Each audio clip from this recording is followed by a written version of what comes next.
दोस्तों नमस्कार। दोस्तों, आज मैं आपके सामने एक सामाजिक समस्या के बारे में बात करना चाहता हूँ। सामाजिक समस्या क्या है कि इंसान जब पैदा होता है और जब होश सँभालता है, तो उसको समाज ये सिखाता है कि तुम्हें किसी भी तरीके से एन-केन प्रकारेण अपनी ज़िंदगी को अच्छी तरीके से बिताना है।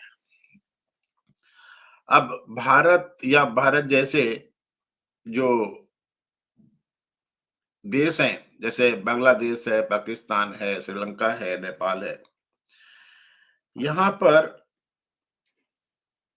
किन्हीं कारणों से शताब्दियों से गरीबी रही है और वहाँ पर विकास के नाम पर कुछ भी नहीं हुआ। जब अंग्रेज हमारे यहाँ पर शासन करते थे, तो उनका सिर्फ एक ही एम होता था, वहाँ की वो प्राकृतिक संपदा को यहाँ-वहाँ से लूट-पाट करके और इंग्लैंड में ले जाना हुआ करता था। राजा-महाराजा जो हुआ करते थे हमारे देश में, उनकी वो देखभाल करते थे, उनकी वो सुरक्षा भी करते थे और राजा-महाराजा अपने इलाके में जो लैंड रेवेन्यू होता था, उसको कलेक्ट करके अंग्रेजों को दिया करते थे। कुछ इंडस्ट्रियलिस्ट थे, जो अंग्रेजों की चमचागिरी करके आगे बढ़ रहे थे और वो चूँकि वहाँ पर इंडस्ट्रीज़ बढ़ाते थे और उससे उनको टैक्स मिलता था, इसलिए अंग्रेज उनको सुविधा दिया करते थे। उसमें मैं टाटा और बिरला जैसी कंपनियों का नाम लेने से कोई गुरेज नहीं रखता। जो लोग शहरों में थे, वो शहर में 3 तबकों में बँटे हुए थे। एक उच्च क्लास हुआ करता था, एक मिडल क्लास होता था और एक गरीब वर्ग हुआ करता था। उच्च क्लास होता था उनके पास में उस समय के हिसाब से सारी सुख-सुविधाएँ हुआ करती थी। मिडल क्लास जो नौकरी करके या छोटा-मोटा बिज़नेस करके अपना गुज़ारा करता था और एक गरीब होता था, जो कहीं पर भी मज़दूरी करके अपना काम करता था। ये शहरों की बात कर रहा हूँ। उच्च क्लास के लोग बाग बड़ी-बड़ी कोठियों में रहते थे। मिडिल क्लास वाले अपना छोटा-मोटा कोई 1 रूम का या 2 रूम का मकान लेकर के रहते थे और जो गरीब तबका हुआ करता था, झोपड़ियों में रहता था। तो उस समय जब अंग्रेज वहाँ पर थे, तो गाँव से जो लेबर का माइग्रेशन होता था, वो कलकत्ता, दिल्ली या बम्बई, मद्रास, बैंगलोर जो बड़े-बड़े शहर होते थे, वहाँ पर जाते थे अपना कमाई करने के लिए, मज़दूरी-वज़दूरी करने के लिए। कोई रिक्शा चलाता था, कोई ठेली चलाता था, कोई वैसे ही पल्लेदारी करता था, सिर पर टोकरी रख कर के बोझा यहाँ से वहाँ ढोया करता था। कोई बिल्डिंग में काम करता था, मज़दूरी करता था, इस तरीके से गाँव के लोग बाग जाते थे। क्यों जाते थे? क्योंकि गाँव में जो खेती-किसानी होती थी, वो प्रकृति के ऊपर डिपेंड करती थी। कभी बारिश होती थी, कभी बारिश नहीं होती थी। तो दूसरा ये था जो गाँव में रहने वाला आदमी था, ज़रूरी नहीं कि उसके पास में खेतिहर ज़मीन हो। घर में पिताजी हैं, उनके पास 4 बच्चे हो गए, 6 बच्चे हो गए, उस समय तो बच्चे भी बहुत हुआ करते थे, 4 5 5 बहनें हो गई। तो फिर अगर वो खेती बँट गई, मान लीजिए किसी के पास में 25 बीघे ज़मीन है, बाप के पास में बाद में वो बँटी तो फिर वो 6-6 बीघे बच जाती थी। इस तरीके से गुज़ारा नहीं होता, तो लोग बाग भागते थे। तो गाँव से शहरों की तरफ माइग्रेशन होता था, लेकिन जो शहर के लोग बाग थे, वो क्या करते थे? जब भारत से अमेरिका की तरफ को या अफ्रीका की तरफ को पानी के जहाज से आना-जाना शुरू हुआ, तो हमारे यहाँ के भारतीय लोग जहाँ पर भी उनको मौका मिलता था, वहाँ पर जाकर के व्यापार करते थे या खेती-बाड़ी करते थे। वेस्ट इंडीज़ में, फिजी में, बारबाडोस जो है ना पूरा-पूरा सूरीनाम में, जितने भी भारत के जो मज़दूर लोग हैं, वो आकर के यहाँ पे बसे हैं, जिनके नाम आज की डेट में हमारे हिंदुओं नाम से मिलते हैं। वो लोग तमिलनाडु से और बिहार से और उत्तर प्रदेश से ही आए हैं और यहाँ आकर के उन्होंने काफ़ी काम किया। अंग्रेज़ों ने भी काफ़ी लेबर्स को, जिनको मैं स्लेव बोल सकता हूँ, उसके तरीके से उनको लेकर के आकर के अमेरिका में और कनाडा में बसाया। सेकेंड वर्ल्ड वॉर के खत्म होने के बाद जब थोड़ा शांति हुई और जो यहाँ पर हिंदुस्तानी थे, उन लोगों ने जब अपने बैक होम यानी कि इंडिया में या पाकिस्तान में, उस समय पाकिस्तान बन गया था, हाँ, पाकिस्तान 1947 में बन गया था। पाकिस्तान के लोगों से कॉन्टैक्ट किया तो धीरे-धीरे उनको भी लाना शुरू कर दिया। चूँकि उस समय इंडिया, पाकिस्तान और बांग्लादेश की आर्थिक हालत इतनी अच्छी नहीं थी, जितनी अच्छी हालत यहाँ पर अमेरिका में और ब्रिटेन में थी, तो लोग बाग यहाँ पे आके बस जाते थे, छोटा-मोटा काम करते थे, उसके बाद में धीरे-धीरे आगे बढ़ते थे। जब से इंटरनेट आया है, यानी कि मैं 95-96 की बात कर रहा हूँ और उसके बाद में लोगों को ये मालूम पड़ना शुरू हो गया है कि अमेरिका में और ब्रिटेन में, फ्रांस में, जर्मनी में ज़िंदगी बहुत अच्छी है, तो काफ़ी इमिग्रेशन शुरू हुआ वहाँ पर और उस इमिग्रेशन के चक्कर में कुछ लोग तो लीगली यहाँ पर आते थे, वीज़ा लेकर के। अब वीज़ा लेकर के जब आते थे यहाँ पर तो उनको यहाँ पे वर्क परमिट चाहिए होता था, कुछ दूसरा चाहिए होता था। लेकिन कुछ ऐसे भी थे जो इल्लीगली आने को भी तैयार थे और वो लाखों रुपया वहाँ के जो एजेंट हैं, उनको दिया करते थे। जिनको मैं कॉलोquial भाषा में कबूतरबाजी बोलता हूँ। वहाँ पर जो एजेंट हुआ करते थे वो पैसा देकर के उनको पहले किसी तरीके से ग्रीस भेज देते थे और ग्रीस से फिर वो बोट-वोट में डाल करके उनको इटली-उटली में भेज करके धीरे-धीरे उनको कनाडा या मेक्सिको लेकर के आते थे, उसके बाद अमेरिका में घुसेड़ देते थे। ऐसे ही एक घटना 2022 के जनवरी में हुई थी। जब भारत के गुजरात राज्य से एक फैमिली थी, जिसमें पति-पत्नी और उनके 2 बच्चे थे। वो अपना घर छोड़ कर के कनाडा चले आए थे। पति जी का नाम जगदीश पटेल था और पत्नी का नाम वैशाली पटेल था। ये गुजरात के डिंगुचा गाँव के थे। वे 12 जनवरी को टोरंटो पहुँचे थे और उसके बाद 1 हफ्ते बाद 19 जनवरी के आस-पास में उनके और उनके बच्चों के शव अमेरिका बॉर्डर में, कनाडा अमेरिका बॉर्डर से 13 फीट की गज की यार्ड की दूरी पर पाए गए थे। उनकी बच्ची का नाम 11 वर्ष की विहांगी था और 3 वर्ष की धार्मिक थी। उस समय कनाडा और अमेरिका के बॉर्डर पे टेम्परेचर बहुत कम था, बर्फ पड़ रही थी। करीब 29 डिग्री -29 डिग्री फ़ारेनहाइट उस समय टेम्परेचर हुआ करता था।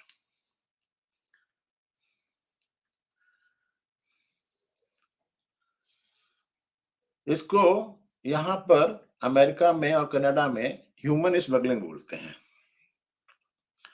अब क्यों आते हैं वहाँ से लोग बाग? वो लोग क्या करते हैं कि जीवन भर कुछ ना कुछ अपने माता-पिता का बचाया हुआ पैसा, खुद का बचाया हुआ पैसा दे कर के, तस्करों को दे कर के वो सोचते हैं कि चलो ठीक है, अगर हम अमेरिका में पहुँच जाएँगे, तो वहाँ पर हमारी अच्छी ज़िंदगी हो जाएगी।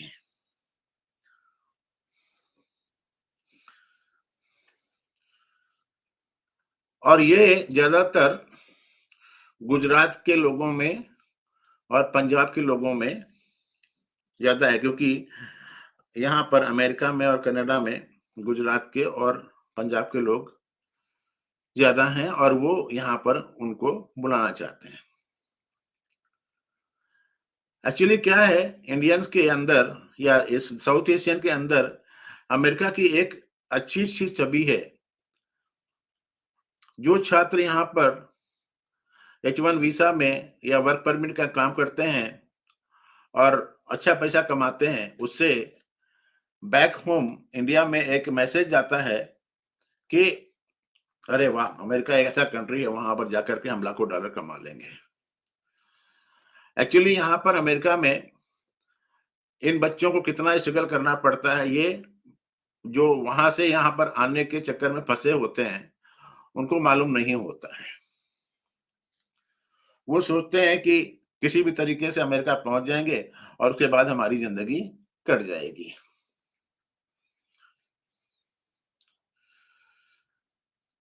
लोग अपने आप को जब यूरोप में लाएँगे या अफ्रीका में जाएँगे या अमेरिका में जाएँगे, तो उनको लगता है कि हम विदेश में गए हैं। होता क्या है कि इन लोगों को पहले साउथ अमेरिका या मेक्सिको या कनाडा लाया जाता है और उसके बाद में फिर उनको धीरे-धीरे करके अमेरिका में घुसेड़ा जाता है। अक्टूबर 2022 से सितंबर 2023 के बीच रिकॉर्ड 96.917 भारतीयों को बिना अनुमति के संयुक्त राज्य अमेरिका में प्रवेश करते हुए पकड़ा गया है। मैं फिर से पढ़ देता हूँ। अक्टूबर 2022 से सितंबर 2023 के बीच रिकॉर्ड 96,917 लोगों को बिना अनुमति के संयुक्त राज्य अमेरिका में प्रवेश करते हुए पकड़ा गया है। ये संख्या हर साल बढ़ रही है। 2021 में इनकी संख्या जो थी 30,662 थी और 2022 में ये 63,927 लोग थे। 2023 में लगभग 97,000 एनकाउंटर में से 30,000 के आसपास कनाडा से अमेरिका की तरफ को क्रॉस कर रहे थे और 41,000 मेक्सिको की तरफ से यहाँ पर क्रॉस कर रहे थे। ये तो वो हैं जो पकड़े गए हैं और बाकी जो क्रॉस कर गए होंगे उनके बारे में कुछ आइडिया ही नहीं है, कितने और हो सकते हैं।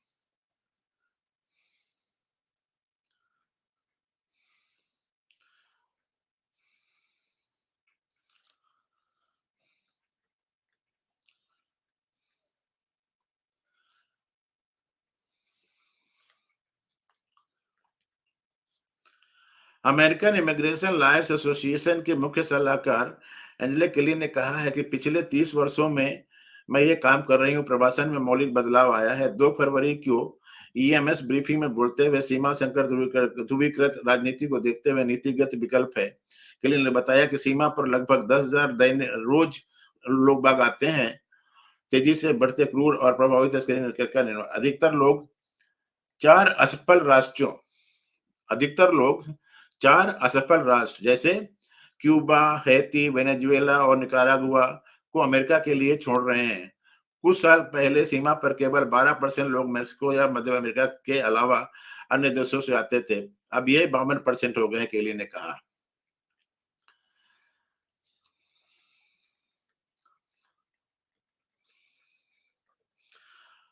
अब मैंने ये टॉपिक इसलिए लिया है कि जिस फैमिली ने अपने घर को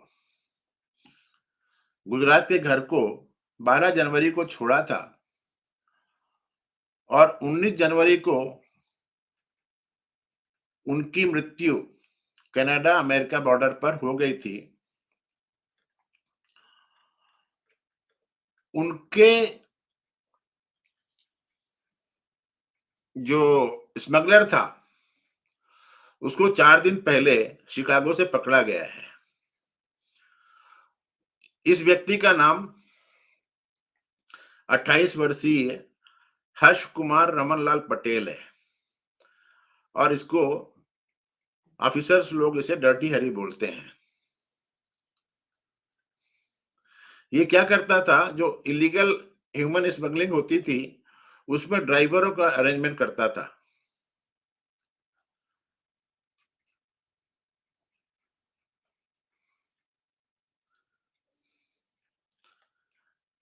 अभी ये क्लियर नहीं है कि ये जो हर्ष कुमार है, ये जो जगदीश पटेल है, उनसे रिलेटेड है कि नहीं है। पटेल ने कथित तौर पर प्रवासियों को कनाडाई सीमा से शिकागो क्षेत्र तक ले जाने के लिए डेल्टोना फ्लोरिडा के स्टीव सैन को काम पर रखा था। कथित तौर पर अलेजडली जिसे बोलते हैं ना, कथित तौर पर श्री सैन को दिसंबर 2021 और जनवरी 2022 में ऐसी 5 यात्राएं करने के लिए $25,000 का भुगतान किया गया था। श्री सैन ने जो अपने पर मुकदमा चल रहा है उसको गलत बताया है, लेकिन फिर भी उनके ऊपर 25 मार्च 2025 से मुकदमे का चालन करना पड़ेगा। सोमवार को श्री पटेल के वकील माइकल लेनार्ड ने कहा कि उन्हें उन्हें उनके मुवक्किल के खिलाफ आरोपों के बारे में बहुत कम बताया गया है। इस तथ्य के अनुसार आधार पर कि इस बिंदु पर हमें एक आपराधिक शिकायत के रूप में आरोपों के अलावा और कुछ भी प्रदान नहीं किया गया है जो सुनी सुनाई बातों को दोहराता। हम सरकार के आरोपों का बाध्य रूप से मूल्यांकन करने की स्थिति में नहीं है, श्री लेनार्ड ने कहा। श्री सैन 19 जनवरी 2022 को कनाडा सीमा के ठीक दक्षिण में उत्तरी डकोटा में अमेरिकी सीमा गश्ती दल द्वारा रोकी गई 15 यात्रियों वाली वैन चला रहे थे। 19 जनवरी को ये 15 यात्रियों वाली वैन को चला रहे थे तब जब अमेरिकन जो गश्ती दल है उन्होंने उनको रोका था। अधिकारियों ने कथित तौर पर पास में बर्फ में 5 अन्य लोगों को देखा जो सभी भारतीय नागरिक थे। जब उनकी गाड़ी रोकी गई तो 5 लोग बर्फ में और चल रहे थे जो सारे भारतीय थे। एपी के अनुसार सैन के मामले में एक शिकायत में कहा गया कि उन्होंने अधिकारियों को बताया कि वे 11 घंटे से अधिक समय से बर्फीले तूफान की स्थिति में चल रहे हैं। ये पांचों के पांचों भारतीय थे। वो करीब 11 घंटे से बर्फीले तूफान में चल रहे हैं। पुरुषों के पास एक बैकपैक था जिसमें एक छोटे बच्चे के लिए सामान था। दूसरे समूह की जांच के लिए भेज दिया तो जो अलग हो गया था। उनके पास में एक बैकपैक था जिसमें बच्चों के लिए सामान था। तो उनसे पूछा गया कि भाई ये तुमने सामान क्यों रखा है? उन्होंने बोले हमारा एक ग्रुप है जो हमारे से पीछे छूट गया है और ये उनका है। रॉयल कैनेडियन माउंटेड पुलिस के अधिकारियों को बाद में नॉर्थ डकोटा मिनेसोटा सीमा के पास एमरसन मैनिटोबा के पास सीमा से सिर्फ 33 फीट की दूरी पर एक साथ 300 मिले, एक पुरुष, एक महिला और एक छोटा बच्चा। थोड़ी दूर पर दूसरा बच्चा मिला। जाहिर तौर पर सभी की मौत ठंडी के कारण हुई थी। प्रवासियों में से एक ने अधिकारियों को बताया कि उसने इस स्थान को स्थापित करने के लिए भारत में एक संगठन को $87,000 का भुगतान किया था। संघीय अभियोजकों का मानना है कि श्री पटेल ने तस्करी अभियान का आयोजन किया था। एपी द्वारा उद्धृत US department of homeland security की एक संघीय शिकायत के अनुसार अधिकारियों का मानना है कि पटेल ने खुद ही 2018 में अवैध रूप से अमेरिका में प्रवेश किया था क्योंकि उन्हें कम से कम 5 बार अमेरिकी वीसा देने से इनकार कर दिया गया था। अब ड्राइवर श्री सैन ने जांच करते हुए बताया था कि पटेल आरएन सिटी फ्लोरिडा में एक जुआ व्यवसाय चलाया करता था और वो उन्हें जानते थे क्योंकि वहां वो जुआ खेलने जाते थे और साथ ही एक टैक्सी सेवा भी चलाते थे जो लोगों को वहां ले जाती थी। शिकायत में सेल फोन रिकॉर्ड का हवाला दिया गया है जो तस्करी के लिए रसद तैयार करने के लिए जोड़े के बीच सैकड़ों संचार का संकेत देता है। 19 जनवरी 2022 को श्री सैन पटेल को भेजे गए एक टेक्स्ट संदेश में कहा गया था इंश्योर कि वो लोग बर्फीले तूफान की स्थिति में तैयार रहें। तो मेरा कहना यह है कि आप लोग, मैं इसको थोड़ा सा आप लोगों को दिखाई देता हूँ, वो ज्यादा अच्छा रहेगा।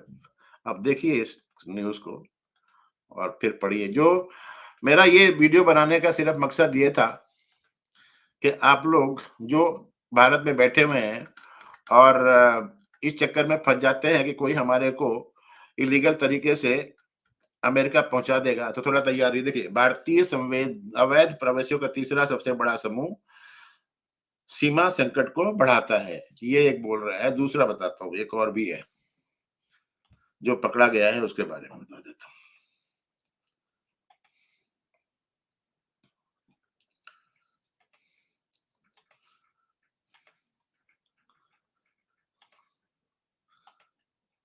ये देखिए, ये है वो जगदीश पटेल और उनकी वाइफ और ये दोनों ये लड़की है और ये बच्चा है। अमेरिका कनाडा से अमेरिका पास एक परिवार के मौत के 2 साल बाद डर्टी रेड नामक संदिग्ध को गिरफ्तार किया। इस वीडियो बनाने का मेरा मकसद सिर्फ यही था कि आप लोगों को ये बता देता हूँ कि दलालों के चक्कर में ना फंसें, क्योंकि वो लोग क्या करते हैं, बड़ी ही इनह्यूमन कंडीशन में आपको यहाँ पर लेकर के आते हैं और फिर आपका क्या होता है, क्या नहीं होता, उसके बारे में वो परवाह करते नहीं हैं। अगर ये मान लो यहाँ पर आ भी जाएँगे, तो उसके बाद भी क्या करेंगे? या तो ये होगा कि पटेल साहब का कोई जानने वाला यहाँ पर होगा जिसने इनको इंश्योर किया होगा मैं तुम्हारे को नौकरी दिला दूँगा, ये कर दूँगा, वो कर दूँगा। कुछ होगा मेरे ख्याल में, I don't no.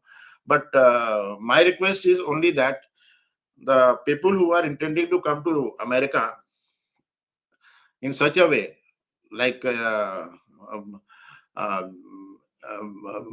who want to come to who want to smuggle into America, they should think twice कि भाई ऐसा काम ना करें।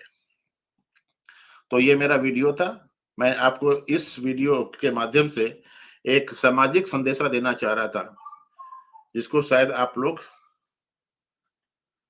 पसंद करेंगे। आ रहा हूँ, ठीक है? अगर मेरा वीडियो अच्छा लगे तो लाइक करें, शेयर करें और चैनल को सब्सक्राइब करें। धन्यवाद।